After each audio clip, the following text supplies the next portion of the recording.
Bom dia a todos. Nós estamos aqui na Brascars 2023 em São Paulo, aqui com o professor Dan Reinsten, and he is a professor and he works at London Vision Clinic, Columbia University in New York, Sorbonne University at Paris, in Paris, and Ulster University as well. And he's very busy. Very busy, and he doesn't need any presentations of this, but he's one of the developer or all of this idea of the epitelium, and he started very early, so he has a great knowledge about this. So my first question for you would be exactly about the epitelium. So we see on the keratoconus patients epithelial thinning, like you described about the epithelium done it. My question is, if we see epithelial thinning because the epithelium is remodeling, could we also say this is a progressive keratoconus, so a active progressive keratoconus? And do you also base your cross-linking indication on the epithelial thinning, or maybe the difference between the center and the periphery? First of all, we think about, whenever you think about epithelial remodeling, think about the laws of epithelial remodeling. So there's 4 laws, right? It changes in 4 ways. It thins over peaks of stroma. It fills troughs. The amount it changes depends on the amount of stromal change, and it also depends on the rate of curvature change. So in keratoconus, you have an increased curvature in a small zone, so you're going to get a thinning over that cone. There is a publication from the 15, Laurent Laroche and his group, where they demonstrated that if you have tissue loss in a cone, so you have a hydrops, and then it heals, and you have scarring and you have contraction, so there's actually tissue loss in the region of the cone. Because of the tissue loss, it becomes a trough, and actually the epithelium is thicker on the cone. So it's not always that the epithelium is thinner on the cone in keratoconus, but it is always the case that a keratoconus that can't be picked up by tomography or topography, but let's say tomography is better, it's always the case that the epithelium will be more sensitive and more specific than the tomography with any AI parameter, whatever you like. The epithelium is the most sensitive way of picking up keratoconus at the earliest stage of the phenotype expression. There's just, and it's logical why that is. Because epithelium with high frequency ultrasound can be measured with 1 micron precision. OCT, the best OCT for this purpose is the CSO MS39. That has a 3 micron resolution accuracy, right? So we use, for example, the MS39 for all patients that walk in through the door, and of those, when there is an equivocal difference, they pass on to the Insight 100.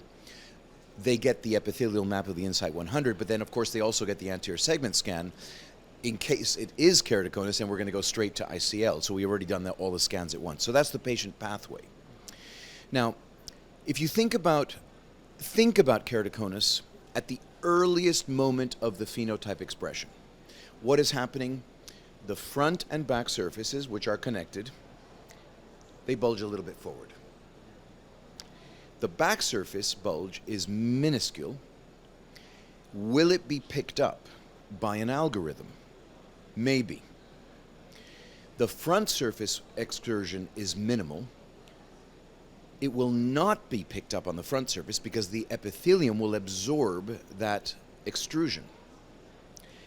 But if you have 1 micron precision, then you can pick up a 1 or 2 micron focal thinning point in the wrong place with huge specificity and sensitivity. So in our paper, we have an AI, it was a machine model that we took 160, I'm not going to quote this exactly because I'd have to look at the paper, but it's about 160 variables that we tested, of which 6 survived.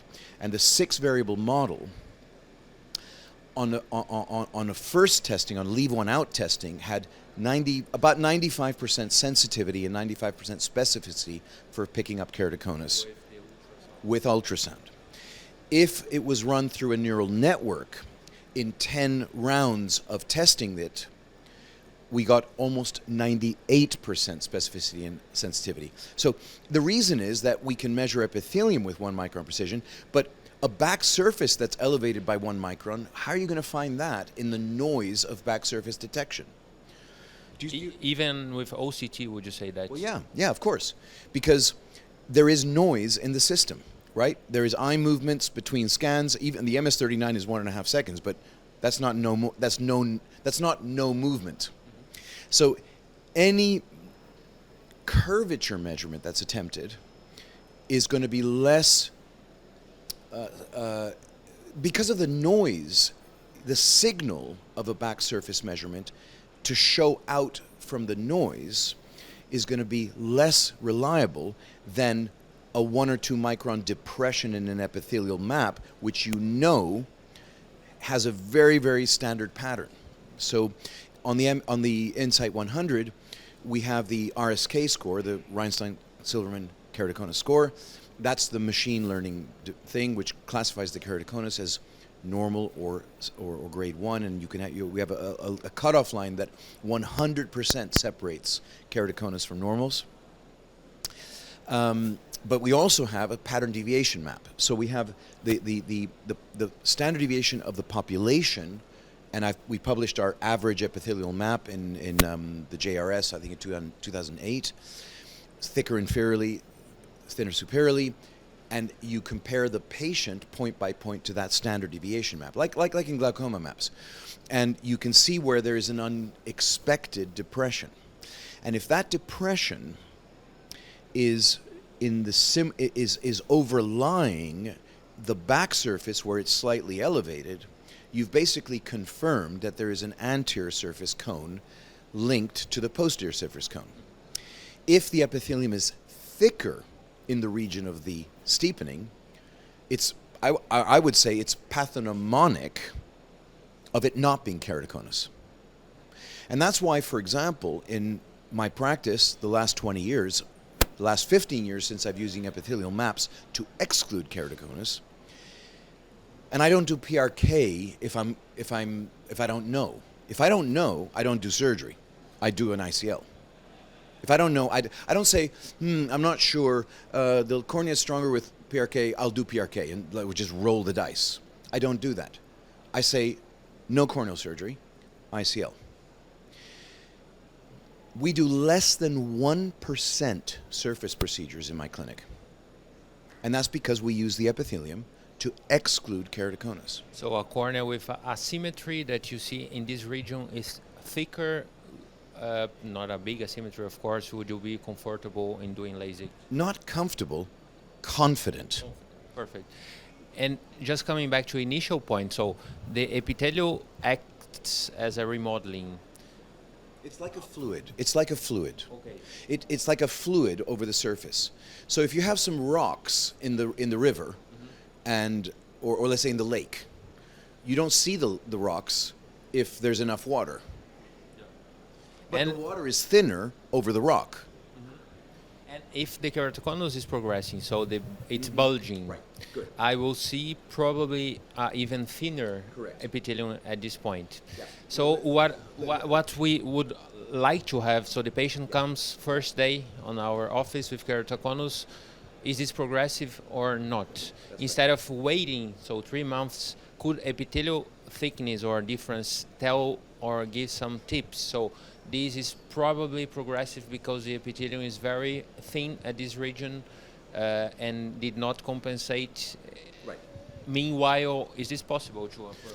Yeah, so what I would say to that is just linked to what I just said, which is that if the epithelial thickness at the thinnest point, which is coincident with the back surface eccentric elevated thing, if it's one standard deviation from the standard population, not so powerful. If it's two standard deviations, that's starting to look bad. If it's more than two standard deviations, well, this thing is moving. That would be like you take a picture of a car and you decide whether it's moving or not. If you see some blur, it's moving. Do you understand? But what I will point is to a paper that we published a good 10, 15 years ago in the JRS, where we looked at post-cross-linking corneas and we characterized the epithelial maps over time. And one of the most interesting things we found was that while we observed some corneal anterior surface flattening after the keratoconus, we observed that the anterior surface flattening stabilized, and that from visit to visit, 1 year, 2 years, 3 years, the long term, this front surface stayed the same.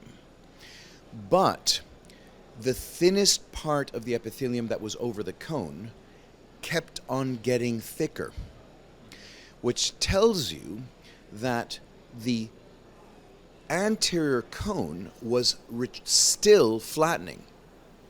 You weren't seeing it on the topography because now the shift was happening in terms of epithelial filling on a surface that was stable. So it turns out that epithelial maps are the most accurate, sensitive way of detecting shifts in a cone, because you can have no change on the topography, but a change in the epithelial profile that produced no change in the topography. So to answer your question, some people believe that you should cross-link only if there is movement, and some people believe that if you take a 20-year-old who's plus a half minus 1, 20/20, you should wait until he's got worse. And some people say, why are you going to wait till they get worse? Let's stop this now. And a photograph of the epithelium is not necessarily going to be, unless it's really outside of the range, it's not going to give you the answer. I tend to be a little bit more aggressive on a young patient who still has good vision, because the risk of permanent flattening, +3, +4, that thing, it's not well characterized yet. And I don't think it's certainly not every eye. It's only some eyes. And we don't know why. Do you know why?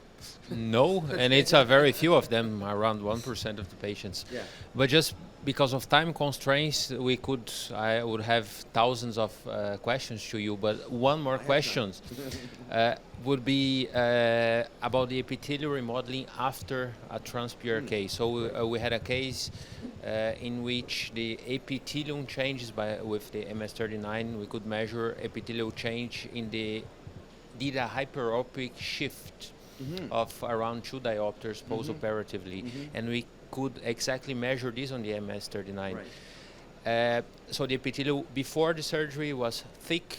It was a normal cornea, but thick in the center, and after the surgery now is really much thinner. Yeah. And that's the reason why the patient now has a hyperopic shift. So how can we predict, or can we predict how the epithelium will grow after surgery, for example? And I will ask you to answer this in 2 minutes if it's possible. 2 minutes, 2 hours, I can do both. So so remember that lenses are produced by optical surfaces that have a change in thickness, not a point, right? So you say that you think it's because the epithelium is thinner than expected. And I would say that's one option. The other option is that the trough, which was cut by the excimer laser, filled more than expected. So the transition zone, you mean, on the periphery? No, the actual optical zone is the deepest part of the ablation. And so maybe that filled more than expected, so you got more hyperopic. So it's one or the other, or both. So I have worked on this with Hartmut Vogelsang, who's arguably the top physics mathematician genius in our specialty, and we've written it's not an AI because it's an expert system that involves he said, the most difficult problem he's ever solved in his physics career. It's some kind of multivariate, complex mathematical problem, which he used the 4 rules of epithelial healing that I said in words. He used the 7,000 database that I have from the Artemis scans, Insight 100, before and after surgery, and we characterized how the epithelium changes. So this is one thing that it's part of my one of my things that I want to do before I die or retire or something. I want to finish this, and this actually connects to another thing which I'm very interested in, which is transepithelial PRK. I'm very interested in it because it's worse than LASIK, and it's worse than SMILE. And the reason it's worse is that you can't take a few points and just think that you're going to get the same result as removing the epithelium and doing the exact ablation. So the epithelial profile, as we published in 2008, it varies from eye to eye. Yes, there's an average profile, which is thinner and superiorly and thicker and inferiorly. That's the average. But you have some epitheliums that are like a cylinder, and some epitheliums like a minus lens, and some epitheliums like a plus lens. So depending on the starting profile and the finish stromal surface and the eyelid force, which is causing the epithelial profile, that is what's going to determine the post-op epithelial profile. And so we're trying to model that. And we've got a clinical trial actually en route now. It's on therapeutics. We're doing transepithelial PTK on irregular astigmatism, and we're looking at our model and seeing how well it predicts what happened. So right now it's an observational study. We finished phase 1. Phase 2 will be to use the prediction and to apply the trans-PTK and the refractive adjustment at the same time.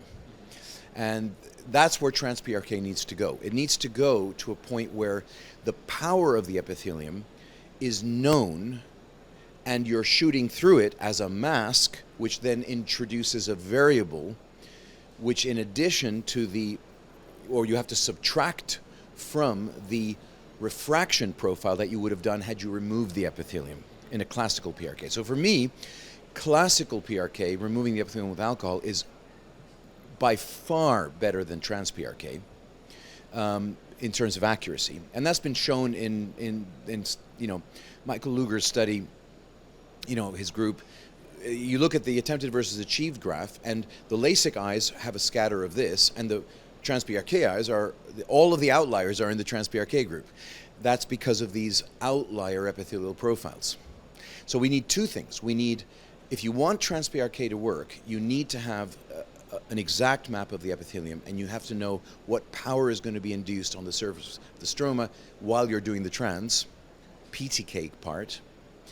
And then at the other side, you have to have the characteristics of the post-op stromal surface and understand how it's going to remodel. So you're right. And that's where we might get from 92% 2020 up to -8 to 96% 2020. That's where that extra little bit of accuracy might come. So amazing. I could probably have 100 more questions here. So I'd like to thank you very much for being here at Brascars and also Great. to the interview. Thank you very much. You're welcome. Thank you.